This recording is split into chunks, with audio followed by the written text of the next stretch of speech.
안녕하세요. 성남교회 임현성입니다.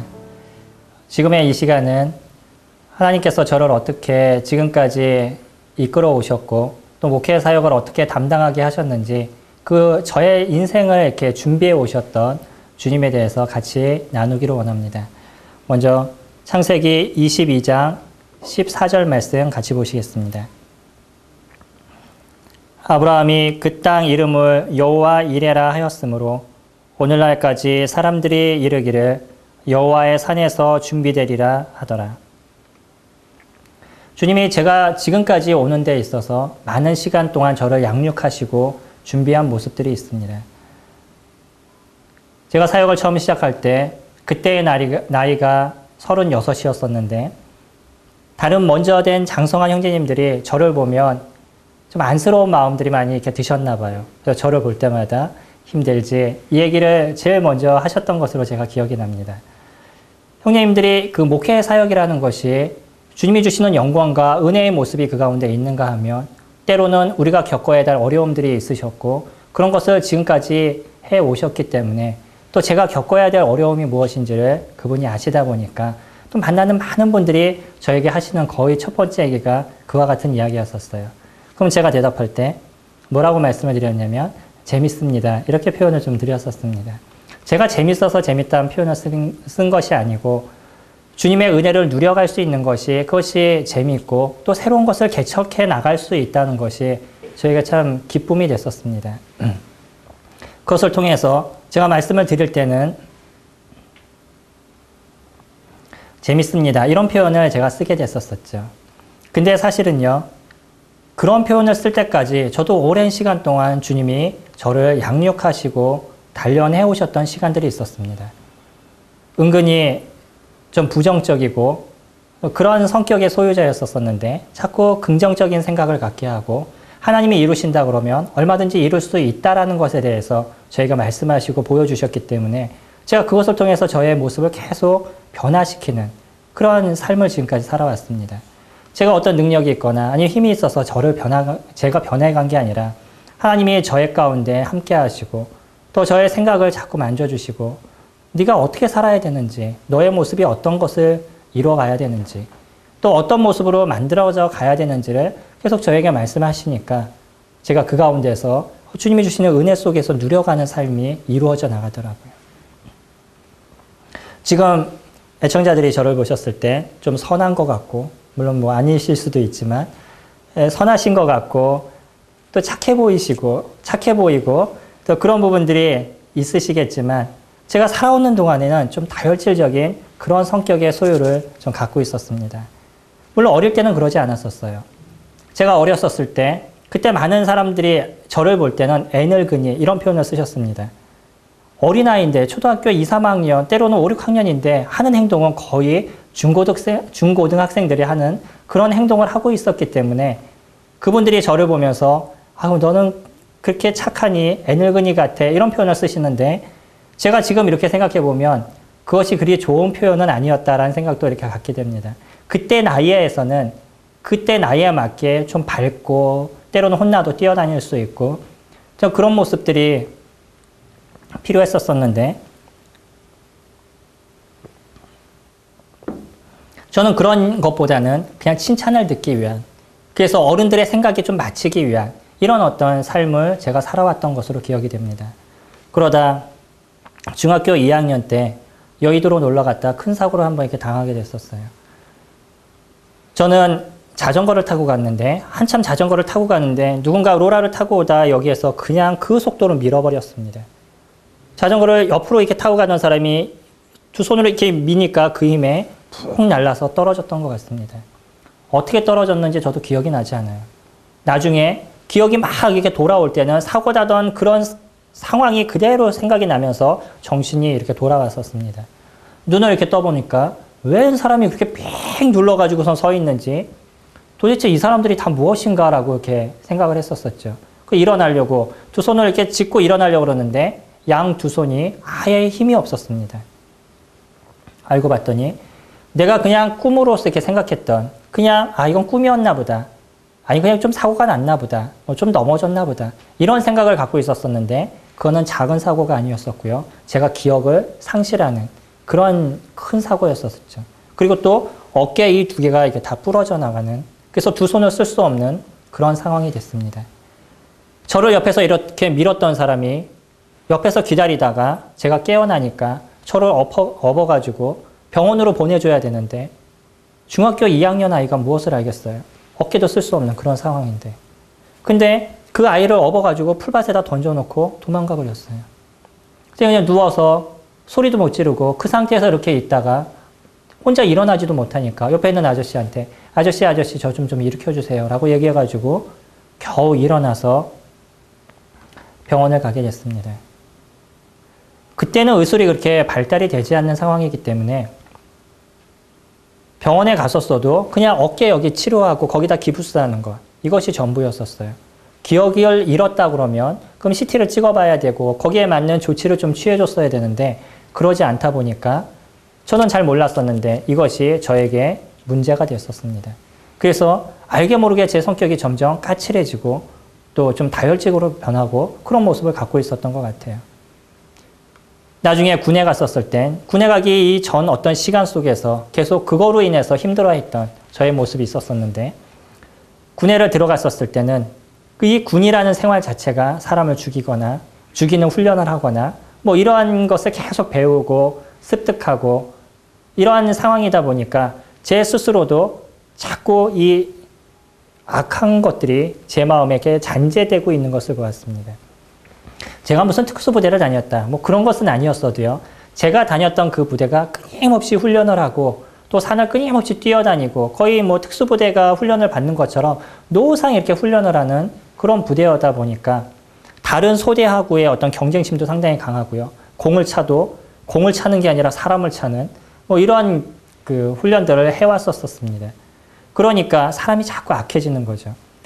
우리 같은 군인임에도 불구하고 다른 부대 사람들을 보면 경쟁으로 이렇게 생각하고 있는 그러한 마음이 언제나 이렇게 존재하고 있었습니다. 제대를 하고 나니까 나는 잘 몰랐는데 얼마나 이 일반 사람들과 내가 다른 성격의 소유자가 됐는지에 대해서 그때 가서 느끼게 되더라고요. 군에 가서 내가 영적으로 잘 성장을 했다 그러면 상관이 없는데 또 군에서는 그렇게 생활하지 않은 상태에서 잘못된 것만 내가 습득을 하고 또 내 성격 자체도 뭔가 좀 오류가 있는 모습으로 만들어져 나가다 보니까 누군가 나에게 조금만 뭐라 그러면 쫓아가서 같이 싸운다든지 화를 같이 난다든지 또 이런 시간들을 계속 보내게 됐습니다. 그러면서 제가 정신을 차렸을 때는 내가 이래서는 안 되는데 내가 도대체 왜 이러고 있는지 그거에 대해서 주님 앞에 기도하는 시간들을 갖게 됐죠. 히브리서 12장 말씀 같이 한번 살펴보겠습니다.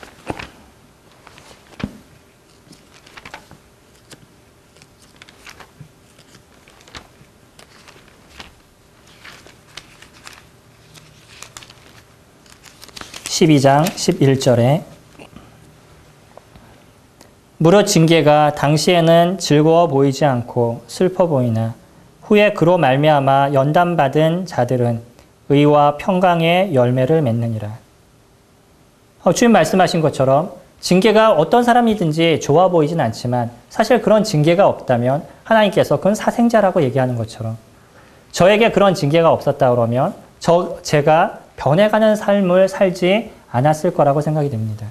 또 제가 그것을 싫어하게 되면 저의 모습이 언제나 그런 악한 모습 속에서 그냥 그렇게 자라가는 저의 모습이 됐을 거라고 생각이 돼요. 아이가 자라나면서 쓰기 위해서 몇천 번 동안 넘어져야지만 쓸 수 있다고 얘기하는 것처럼 저의 모습 속에서도 제가 주님 안에서 단련되고 바꿔가는 그런 시간들이 있지 않으면 그 고통을 감수할 수 있는 시간을 제가 갖지 않는다 그러면 저의 모습이 변할 수가 없었겠죠. 주님은 저에게 그것을 말씀하셨어요. 제가 그때 갖고 있었던 신앙이라는 건 내가 주님 앞에 기도할 때 주님, 저는 오늘 사람들과 부딪히는 모습들 이런 게 좀 없었으면 좋겠습니다. 그냥 사람들의 모습 가운데 좀 평화를 이뤄가고 화합을 이뤄가는 이런 시간들이 됐으면 좋겠습니다. 오늘 하루도 주님께서 저희가 그렇게 좀 인도해 주시기 원합니다. 아침에 일어나서 기도할 때는 그런 기도 속에서 시간들을 보냈었어요. 그렇게 주님을 의지했습니다. 그럼 주님이 제가 살아가는 데 있어서 사람들과의 관계가 원만하게 되고 사람과의 문제가 없게 만드는 그렇게 해주실 거라고 생각했는데 전혀 다르더라고요. 주님은 그렇게 기도했었을 땐 아주 이상한 방법으로 사람과 부딪히게 만들어주시는 거예요. 처음엔 그것이 이해가 안 됐습니다. 아니 왜? 기도를 하면 주님이 더 잘 만들어주셔야 되는데 왜 더 큰 문제가 생기냐? 어떨 때는 차를 이렇게 몰고 가다가 앞에 있는 두 사람이 싸우고 있어요. 그래서 나는 그냥 서가지고 기다리느라고 사이드 이렇게 잠깐 올리고 기다리는데 둘이서 싸우던 사람이 갑자기 막 오더니 저보고 멱살을 잡고 끌어내리는 거예요. 내가 뭐라 그랬다는 거죠. 저는 아무것도 안 했었어요. 그냥 앉아서 사이드 올리고 기다리고 있는데 싸움이 붙은 겁니다. 끝나고 났었을 땐. 그래서 옥신각신 하다가 도대체 왜 나한테 그러냐 뭐 이러면서 옥신각신 하다가 혼자 있는 시간 속에서 다시 주님과의 관계가 만들어져죠. 주님, 왜 제가 그러죠? 전 아무것도 안 했는데 제가 그 사람한테 뭐라 그랬던 것도 아니고 그들이 빨리 좀 끝내라고 얘기했던 것도 아니고 그냥 난 기다리는 상황이었는데 왜 이런 싸움이 자꾸 일어나는 거죠? 왜 그러는 거죠? 그때 주님 저에게 특별한 걸 말씀해 주시지 않기 때문에 제가 잘 몰랐습니다. 시간이 지나면서 주님이 저에게 원하시는 것은 그런 상황, 내가 잘못하지 않았어도 나하고 전혀 상관이 없어도 생기는 문제들에 대해서 내가 이길 수 있는 그것을 이해할 수 있는 그것을 주님이 나에게 원하시는구나라는 것을 제가 알게 됐던 거죠. 그래서 그런 기도를 드릴 때마다 제가 연단할 수 있는 것을 주님이 만들어 주신다는 거예요. 한 번은 아이들과 분당에 있는 중앙공원에 놀러 갔습니다. 그래서 제 아이가 그때가 3살인가 4살인가 그랬던 걸로 기억이 나는데 아이가 공을 차면서 이렇게 놀고 있는데 저도 이제 다른 걸 이렇게 좀 하다가 제 아이를 봤는데 아이에게 공이 없어졌어요. 그 아이한테 물어봐도 얘가 인지가 잘 안 되니까 잘 말을 하지 못하는 거예요. 그래서 공을 찾으러 막 이렇게 돌아다녔습니다. 그러다 보니까 반대편에 어떤 할아버지가 공을 갖다 이렇게 들고 물가에서 이렇게 들고 계시더라고요. 그 순간 그것을 보면서 화가 확 났습니다. 왜 애들 걸 뺏어가지고서는 그걸 차고선 본인이 갖고 노는지. 그러니까 전후 상황에 대해서는 전혀 생각하지 않고요. 그냥 그 본 거, 그것을 보고서는 바로 그 아저씨한테 아니 왜 애들 걸 뺏어가지고서는 아저씨가 갖고 노세요? 라고 벌렁 이렇게 소리를 지른 거죠. 그랬더니 이분도 화가 났습니다. 상황이 어떻게 된 거였냐면 애가 그 공을 갖고 노는데 어떤 청년이 공을 뻥 찼나 봐요. 그러다 보니까 이 공이 물가로 떨어졌습니다. 그래서 물가에서 이 호숫가에서 점점 오던 것이 그 물가에로 오게 되니까 이 연세 드신 그분이 그 공을 잡고 꺼내는 순간이었어요. 그 꺼내는 순간에 제가 버럭 얘기하니까 이분은 이분대로 황당했던 거죠. 그러니까 화를 막 내시더라고요. 전후 얘기를 좀 이렇게 듣다 보니까 제가 잘못한 거예요. 죄송합니다. 제가 모르고 그랬습니다. 저는 이런 상황 속에서 그냥 그 어르신이 그러셨는 줄 알고 제가 그냥 얘기를 한 겁니다. 죄송합니다. 라고 얘기를 했는데 이 어르신은 분이 안 풀리나 봐요. 그 공을 잡고선 나 있는 대로 다시 놓겠다고 그냥 호숫가 가운데로 그냥 던져버리셨어요. 그것을 이렇게 보면서 다시 또 그분을 볼 때 화가 확 올라오는 거죠. 굳이 그래야 되는가? 내가 잘못했다고 얘기했을 때 그것을 좀 인정해 주시면 좋겠는데 그러지 않는 사람을 봤을 때 도대체 이게 뭔가 이게 사람인가? 어떤 이런 표현, 이런 생각도 제 마음 가운데 들었습니다. 그분이 어쨌든 던져놓고 더 이상 어떻게 할 수 있는 상황이 아니다 보니까 헤어졌어요. 그리고 어떻게 하든 그 공을 좀 이렇게 꺼냈습니다.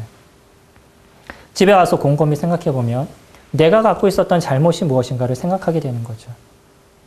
전후 상황을 좀 보고 얘기를 하고 그분한테 똑같이 얘기를 하더라도 좀 조용하게 얘기할 수 있는 그런 모습이었다 그러면 이런 상황이 만들어져 나가는 게 아니죠. 제가 제 스스로 갖고 있는 판단, 내 스스로 갖고 있는 나만의 생각을 그냥 이야기하다 보니까 문제가 생겨져 나간 거였습니다. 그러면 이런 모습을 통해서 주님이 나를 이렇게 연단하신다는 것, 나의 모습이 그렇구나 라는 것을 알게 하시는 그런 기회가 됐습니다. 또 한 번은 일을 끝내고 집으로 막 이렇게 들어오고 있는데 저희 집 앞에 문에다가 어떤 아저씨가 오줌을 넣고 있더라고요. 화가 나죠. 저희 집에다 쉬를 하시는데.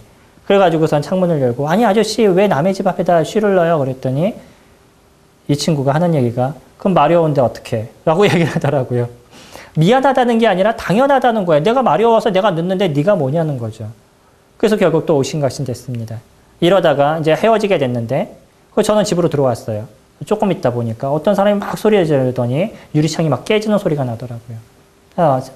현관으로 나가보니까 이 친구가 가서 칼을 들고 와서 문을 다 깨고 자기가 문을 깨다 보니까 또 손이 비어서 피는 막 줄줄 흘리고 그래서 칼을 들고 나오라고 막 소리를 지르고 있는 거예요. 제가 112에다 전화를 하고 상황이 좀 악하게 흘러가는 모습에서 어쨌든 경찰을 불러서 같이 경찰서를 갔습니다. 경찰서를 가서 상황 설명을 쭉 하고 나니까 경찰이 어떻게 하실 겁니까? 라고 저에게 물어봤었어요. 제가 만약에 그 친구를 고발을 하게 되면 이 친구는 감옥에 갈 수밖에 없는 흉기를 들고 가정에 침입을 하려고 했었고 또 기물을 파손하고 여러 가지 죄가 한꺼번에 걸리는 그런 상황이었죠. 그래서 저 사람 집어넣으십시오라고 제가 얘기한다 그러면 아니면 그냥 고발만 제가 하게 되면 이거는 그 친구는 감옥에 갈 수밖에 없는 그런 상황이었었습니다.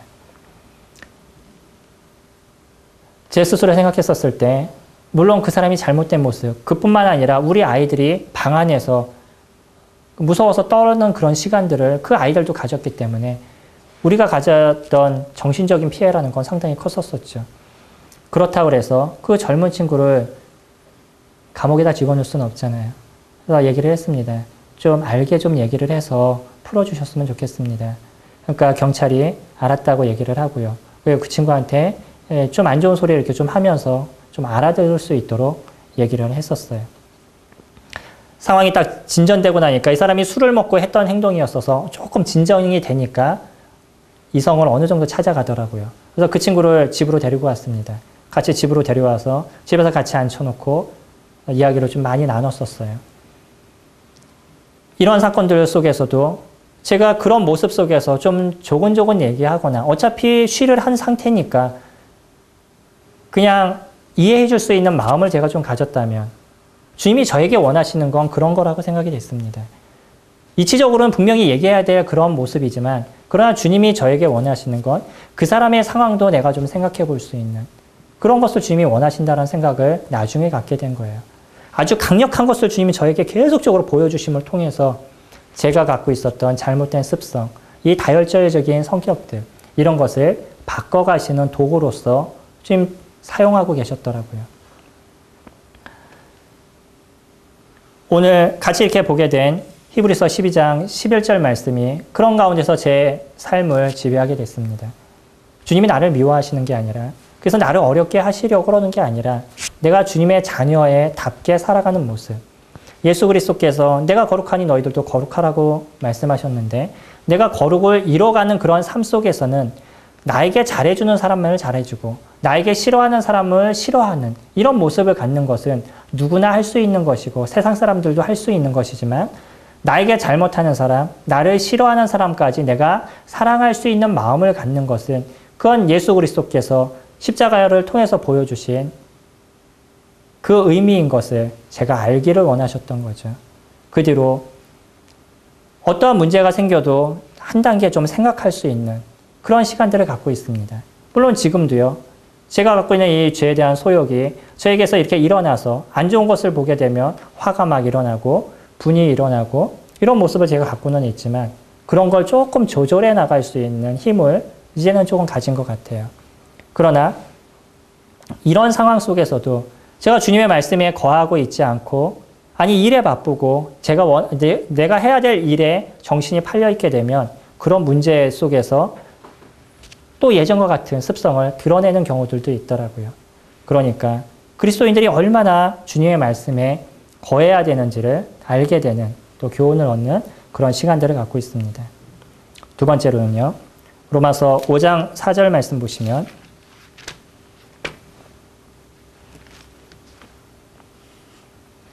인내는 연단을, 연단은 소망을 이루는 줄 알미니라. 주님 저에게 인내를 배우게 하셨어요. 이 인내라는 것이 얼마나 힘든지 주님 그것을 연단이라는 표현을 썼습니다. 진정한 연단을 받는 시간들이죠. 기다림이라는 것이 저는 어떤 미래가 확실하고 보여지는 것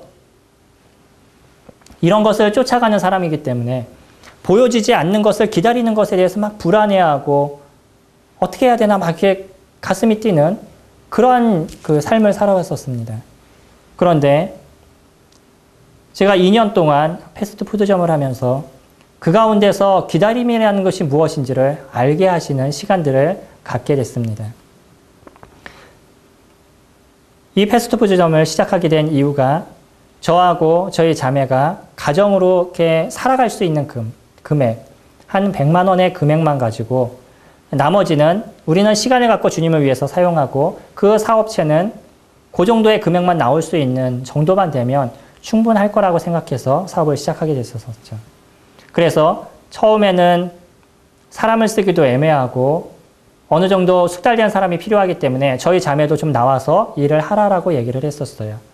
근데 자매가 나와서 일을 한 그 순간부터 처음엔 한 달에서 한 달, 뭐 길면 3달 정도 그 정도만 일할 걸 얘기를 하고 시작을 했는데 나중에 보니까요. 제가 시작해서부터 가게 문을 닫을 때까지 자매도 같이 메워버렸습니다. 저희들의 신앙생활도 제가 섬겨야 될 일들도 모두 다 이렇게 중단돼 버리는 상황이 그 가운데 발생하고 말았어요. 제가 주님 앞에 기도하면서 주님, 제가 이 사업체를 시작하는 것도 저의 이익을 위해서 시작하지 않았습니다. 제가 이것을 하기 위한 것도 시간을 좀 갖고 교회를 좀 섬기고자 하는 마음을 제가 갖기 위해서 그것을 위해서 시작했는데 왜 저에게 자꾸 이런 어려움을 주시는지 제가 이것을 기도를 안 하면서 내 욕심으로 위해서 시작했던 것도 아니고 주님 앞에 끊임없이 기도하면서 일을 시작해 왔는데 왜 이런 문제를 보여주시는지 전 이해할 수가 없습니다. 이것이 날마다 주님 앞에 드렸던 기도였습니다. 하루도 안 빼놓고 아마 드렸던 기도였던 것 같습니다.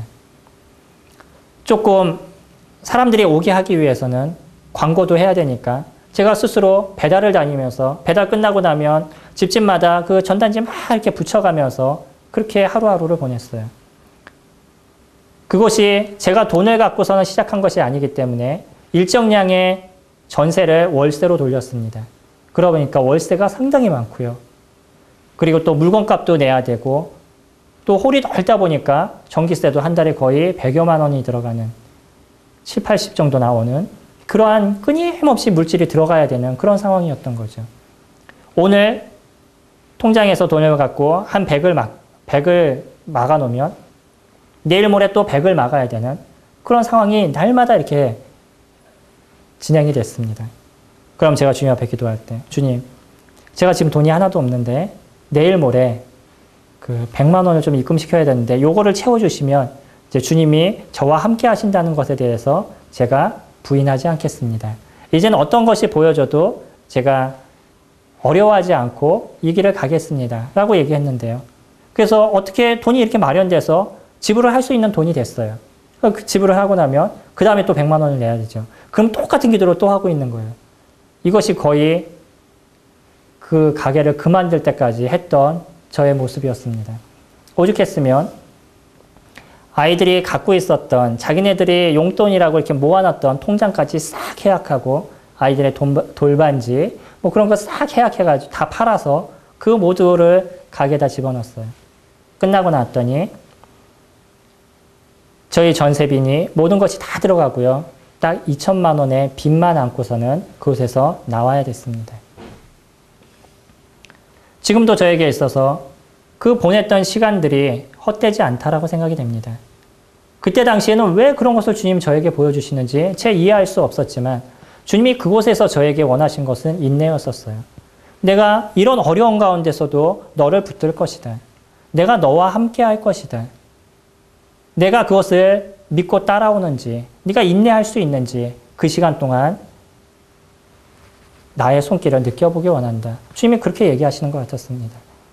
2년이라는 시간 동안. 지금은 그때로 다시 돌아간다 그러면 어렵겠지만, 그러고 싶은 마음은 전혀 없지만, 그러나 그 시간이 없었다 그러면 지금의 제가 되지 않았다는 것이에요. 그때 그 시간이 만약에 없었다면 제가 사역을 이루면서도 이 목회의 일을 가면서도 계속적으로 힘들어하고 어려워했던 그런 마음이 제 마음 가운데 있었을 거라고 생각이 됩니다. 지금은 주님이 저에게 연단을 하셨다는 이 로마서 말씀을 언제나 붙잡고 갑니다. 그래서 다른 문제가 생겨도요, 그것을 충분히 이겨갈 수 있는 힘이 저에게 있다는 것. 그것이 저에게 있다기보단 하나님께서 그것을 이기게 하신다는 것에 대해서 제가 부인하지 않는다는 것이에요. 그래서 어떤 문제가 생기면 제가 그 문제를 갖고 주님 앞에 뭐라고 기도하냐면, 주님, 이 문제가 지금 제가 힘들고 어려운데 주님이 이 문제를 통해서 더 새로운 것을 만들어 가실 분이라는 것을 제가 믿습니다. 제가 기다리고 참을 수 있는 제 육신적인 것이 올라오거나 아니 제가 힘들어하거나 어려워하거나 그러지 않도록 해주시고요. 주님이 이끌어 가시는 그 손길을 제가 볼 수 있도록 아버지 하나님께서 함께하여 주시기 원합니다. 라는 기도 속에서 이루어져 나가요. 지금까지 주님을 보면서 제가 놀라웠던 것은 어떤 큰 문제들이 생겨나가는데 이 문제들이 그 문제를 통해서 또 하나의 큰 문제를 만드시기보단 제가 그것을 기도 가운데 준비할 땐 이것을 통해서 아주 아름다움의 어떤 열매들을 보여주시고 계신다는 거죠. 어떤 분이 갑자기 소천하시는 문제가 생기면 그 소천을 통해서 모든 성도가 가서 도와주는 일을 통해서 그 가족의 누군가가 주님 앞에 돌아오는 이런 역사를 보여주시고요. 왜 그 사람이 왜 죽음을 당해야만 하나라는 의문은 제 마음 가운데 남지만 그러나 그것을 통해서 또 하나의 새로운 생명이 탄생하는 것을 저에게 보여주신다는 거예요. 그것이 주님이 인도하시는 손길이라는 것을 믿습니다. 저는 지금도 성도들에게 그렇게 얘기를 해요. 제가 이런 게 힘듭니다. 제가 이런 게 아픕니다. 이것을 도대체 어떻게 해야 됩니까? 라고 상담을 요청해 오면 그것을 같이 듣고 같이 기도하는 시간들을 갖고요. 그러면서 또 한 가지 그에게 이야기를 해줍니다. 자매, 지금은 힘들지만 이걸 기도 가운데 준비해 나가면 하나님께서 이것을 통해서 더 새로운 것을 자매에게 보여주실 거야. 그것을 힘들어하기 때문에 거기서 손을 놓으면 그건 아무것도 아니지만 거기에서 주님을 의지하는 모습을 가지면 뭔가 새로운 자매에게 진짜 필요한 것을 주님께서 인도하실 거야. 시간이 지나 보면 그것을 인내 가운데 가는 자매들이나 그것을 인내 가운데 가는 형제들은 분명히 새로움을 느껴가는 주님의 영적인 것을 놀랍게 이렇게 채워가는 그런 모습을 가져갑니다. 그러나 그런 어려움 속에서 계속 불평하고 힘들어하는 사람들은 그 안에서 변하지 않아요. 이것이 주님이 우리에게 배우기를 원하시는 인내의 모습이라고 생각이 됩니다. 또 제가 이 목회 사역을 하는 데 있어서 꼭 필요하다고 주님께서 생각하셨기 때문에 아주 불 가운데로 진짜 집어넣으시는 제가 느끼기에 그런 어떤 고통을 당했던 2년의 시간이 저희가 존재했습니다. 또 한 가지는 제가 목회 사역을 시작하면서 주님 앞에 받은 말씀인데 출애굽기 4장 10절입니다.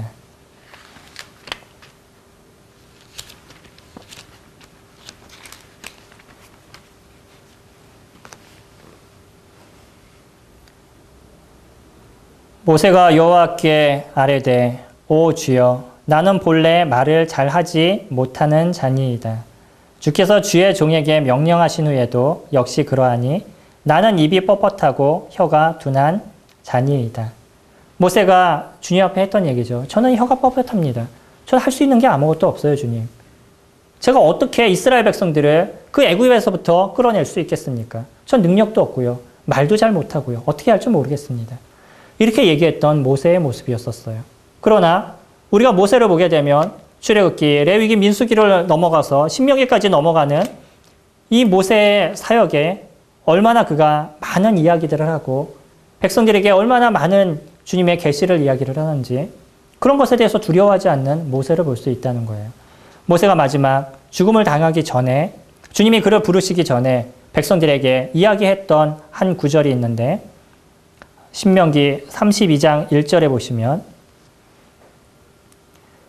하늘이여 귀를 기울이라 내가 말하리라 땅은 내 입의 말을 들을지어다 내 교훈은 비처럼 내리고 내 말은 이슬처럼 맺히나니 연한 풀 위에 가는 비 같고 채소 위에 단비 같도다. 아주 쭉 그 시를 읊어주고 있어요. 얼마나 시가 아름다운지 이런 시를 어떻게 이야기할 수 있는지 모세의 모습이 완전히 변해져 있다는 거예요. 제가 그 모습을 보면서 주님이 나를 바꿔가시겠구나 라는 생각을 가지게 됐습니다. 제가 어릴 때는요. 지금은 이렇게 애청자들과 함께 주님의 말씀을 나누는 이런 앞에 서 있는 모습을 갖고 있지만 예전에는 사람들 앞에 서는 자체에 대해서 이 울렁증이 있어서요. 사람들 앞에만 딱 서면 이미 숨이 꽉 막히고 말을 어떻게 하지 못하는, 또 얼굴은 시뻘개지는 그런 성격의 소유자였었습니다. 아무리 말씀을 잘 외워도 앞에 나와서 외워보세요 라고 얘기하면 그 앞에 와가지고는요. 아무것도 기억이 나지 않아요. 머리가 하얘지는 그런 자였습니다. 물론 지금도 그런 모습이 있어요. 근데 유전이라고 제 딸이 그러더라고요. 겉에서는 물어보면 너무나 잘해요. 앞으로 나가라고만 하면 애가 완전히 사색이 됩니다. 못 나가요. 이게 저의 성향이라고 이렇게 생각이 되죠. 그래서 주님 앞에 기도할 때도 주님 이런 자가 어떻게 말씀을 전하고 복음을 전하겠습니까? 제가 그냥 1대1로 얘기하는 1대1 교제는 제가 충분히 할 수 있지만 그 사람들 앞에 나가서 얘기하는 거는 제 성향적으로 그건 맞지 않습니다. 되지 않습니다. 저는 할 수 없습니다. 그런 모습을 갖고 있었어요. 근데 주님이 모세에게 얘기하셨던 것처럼 그 입을 지은 자가 누구냐? 주님이 함께 하신다는 이야기죠. 그래서 제가 스스로 생각했습니다. 그래, 내가 잘 못하는 거, 사람들 앞에 나가면 얼굴 빨개지는 거, 때로는 말 잘 못하는 거, 그래 내가 그런 게 있어. 그러나 이것도 하나님이 지으신 거고 내가 태어날 때 갖고 있는 성향이라면 이것도 별 수 없다라고 생각이 든 거죠. 그러나 모세가 갖고 있었던 그 강인함이 원래 있었던 것처럼 저에게도 주님, 나에게 주신 그런 아름다움이 있었어요. 그래서 사람들을 좀 섬겨줄 수 있는 것들, 그러면 사람들의 마음을 같이 이렇게 보듬어 줄 수 있는 그런 마음이 저에게 있었던 것에 대해서 어릴 때부터 제가 알고 있습니다. 그럼 제가 갖고 있는 이런 좋은 것을 잘 사용해 나가고 내가 잘 못하는 부분에 대해선 고쳐나가는, 내가 잘못된 모습을 보여줘도 그래서 사람들이 그것에 대해서 뭐라 그래도 그래 이거는 나의 모습이야. 내가 갖고 있는 건 이거밖에 안 돼.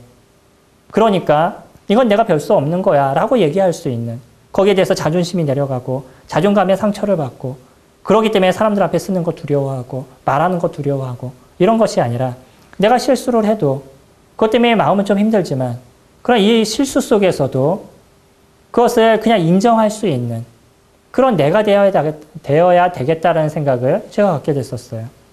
어떨 때는 그래서 사람들 앞에 서서 뭔가를 얘기하는데 이 말이 잘 나오지 않는 그런 많은 시간들도 지금까지 보내왔습니다. 또 앞으로도 어떤 그런 모습이 있을 수도 있어요. 그러나 하나님이 나와 함께 하시는 모습 속에서 내가 그것을 극복해 나가는 모습을 가지고 있다는 것이에요. 어떻게 처음에 얘기했던 그런 소년, 사람들 앞에 나가면 얼굴이 시뻘개지는, 또 머리 하나도 생각이 나지 않는 그런 소년이 지금 이렇게 서서 같이 하나님의 말씀에 대해서 이야기를 하고 나를 이끄신 주님에 대해서 간증을 드릴 수 있겠어요. 이것은 주님이 저와 함께 하시기 때문에 일어날 수 있는 역사라고 생각이 됩니다. 주님이 그것을 만들어 오신 것이에요. 너는 능력이 없지만, 너는 힘이 없지만, 너는 입술이 부족하지만, 그러나 나는 만군의 아버지다. 나는 이 세상을 창조하였고, 나는 전능자이다. 너에게 필요한 모든 것을 내가 너에게 부여해 주겠다. 라고 주님 저에게 말씀하신다는 거죠. 오랜 시간이 지나오면서 저의 성향이 변했습니다. 부정적인 생각이 긍정적으로 변하고, 못한다는 생각이 이제 하나님의 도우심은 할 수 있다라고 변하고, 내가 말을 못하는 존재라고 생각했던 것이 이제는 어느 정도 사람들 앞에 서도 두려워하지 않는 존재로 변하고, 이러한 자꾸 변해가는 삶을 제가 지금 살아오고 있다는 것이에요. 주님은 때로는요, 제가 어릴 때부터 이렇게 성장하는 가운데서 저는 잘 몰랐지만, 그래서 그때 일어나는 문제에 대해서, 때로는 그때 일어나는 징계에 대해서 힘들어하고 어려워했었지만, 그러나 주님께서는요, 그 모든 순간들이 지금의 제가 있게까지 만들어 오시는 그런 과정이었음을 제가 알게 됐다는 거예요. 물론 앞으로도 저의 인생이 이제 43을 넘어가고 있는데 앞으로 절반은 더 살지 않을까. 주님이 중간에 저를 부르시지 않는 이상 제가 그냥 사람들이 살아가는 모습으로 본다 그러면 앞으로도 절반은 더 살아갈 그런 인생인데 지금까지 살아온 만큼 더 살아갈 거라고 생각이 되는데 저를 또 어떻게 변화시키시고 바꿔가실지 좀 기대하는 마음이 있습니다. 훈련원에 갔던 1년의 시간을 통해서 인격적으로 잘 다듬어지시고 말씀 안에 온전하게 거하시는 그런 강사님들의 그 삶에 대한 모습을 제가 느꼈던 것처럼 이제 제가 이뤄가고 있는, 저를 통해서 이뤄가고 있는 이 목회 사역 가운데 저도 그렇게 비춰지는 그런 자가 되기를 원합니다. 그냥 어떤 말을 잘하고 어떤 교사 은사가 탁월하고 뭐 이런 것이 아니라 그것보다는 진짜 주님을 닮은 자고 주님의 인격을 닮은 자다. 이런 것을 이런 소리를 들을 수 있는 참 그런 자가 되었으면 하는 바람이 있습니다. 주님이 지금까지 이 일을 이룰 수 있도록 도와주셨듯이 또 앞으로도 제가 원하는 그 바람 가운데 주님이 만들어 가실 거라고 생각이 돼요. 이제 저는 그런 주님의 손 안에 놓여있는 자가 되면 되겠죠. 제 스스로가 막 발버둥치면 주님이 저를 만들어갈 수 없지만 그러나 주님의 손에 딱 들려져 있는 하나의 흙덩이와 같은 모습을 제가 갖고 있다면 주님이 저를 이렇게 만들어 가시는 모습이 이루어져 나갈 거라고 생각이 됩니다. 주님 손에 들려있다면 아름다운 도기가 되겠죠. 주님은 언제나 예비를 해주셨어요. 제가 새로워질 수 있는 것을. 그것을 만들어 오셨습니다. 앞으로도 그런 아름다움을 통해서 주님 앞에 영광이 되는 그러한 삶이 되기를 소망합니다. 또 메시지를 들으시는 모든 애청자분들도 또 주님의 이 놀라우심을 통해서 부정적인 것이 아니라 긍정적인 것을 가지시고 항상 힘든 것이 아니라 그것을 새롭게 하시는 주님을 느끼시고 주님 안에서 평안을 누리시며 주님의 손에 들린 자로서 지어져 가는 그러한 성도들이 되기를 원하는 마음이 있습니다. 감사합니다.